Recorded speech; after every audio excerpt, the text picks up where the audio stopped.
ప్రియమైన సహోదరి సహోదరులారా, మీకో శుభవార్త. 2025 సంవత్సరంలో మొత్తం 365 అంశాలను మీతో పంచుకోబోతున్నాము. జనవరి 1వ తేదీ నుండి ప్రతిరోజు ఒక అంశము మరియు దానికి సంబంధించిన వాక్యమును పంచుకుంటాము. దయచేసి ఆ వాక్యములను వినండి, ధ్యానించండి మరియు ఆశీర్వదించబడండి. దయచేసి సబ్స్క్రైబ్ చేయండి మరియు మీ స్నేహితులతో పంచుకోండి. ధన్యవాదాలు.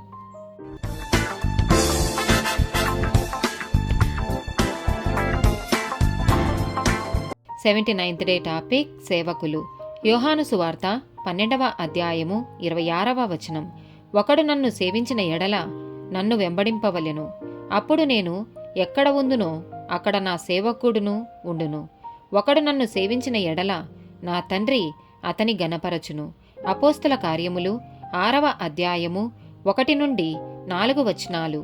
ఆ దినములలో శిష్యుల సంఖ్య విస్తరించున్నప్పుడు అనుదిన పరిచర్యలో తమలోని విధవరాండ్రను చిన్నచూపు చూచిరని హెబ్రీయుల మీద గ్రీకు భాష మాట్లాడు యూదులు సనుగసాగిరి. అప్పుడు 12 అపోస్తులు తమ యొద్దకు శిష్యుల సమూహమును పిలిచి, మేము దేవుని వాక్యం బోధించుటమాని ఆహారము పంచిపెట్టుట యుక్తము కాదు. కాబట్టి సహోదరులారా, ఆత్మతోనూ జ్ఞానముతోనూ నిండుకొని మంచి పేరు పొందిన 7 మనుషులను మీలో ఏర్పరచుకొనుడి. మేము వారిని ఈ పనికి నియమింతుము. అయితే మేము ప్రార్థన యందును వాక్య పరిచర్య యందును ఎడతెగక యుందుమని చెప్పిరి. 1 తిమోతికి రాసిన పత్రిక 3వ అధ్యాయము 8 నుండి 15 వచనాలు. అలాగుననే పరిచారకులు మాన్యులయ్యుండి విమనస్కులను మిగుల మద్యపానస్తకులను దుర్లభమునపేక్షించు వారునై ఉండక విశ్వాస మర్మమును పవిత్రమైన మనసాక్షితో గైకొనువారై ఉండవలెను.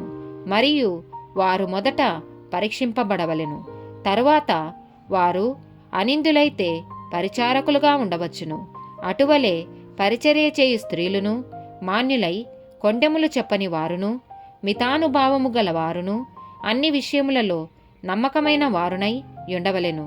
పరిచారకులు ఏకపత్ని పురుషులను తమ పిల్లలను తమ ఇంటివారిని బాగుగా ఏలువారునై ఉండవలెను.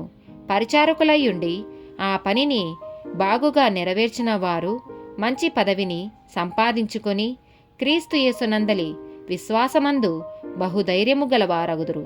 శీఘ్రముగా నీ యొద్దకు వత్తునని నిరీక్షించుచున్నాను.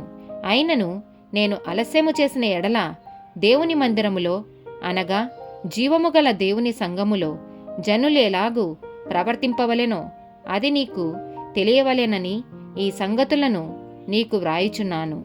ఆ సంఘము సత్యమునకు స్తంభమును ఆధారమునై ఉన్నది. ఆమేన్.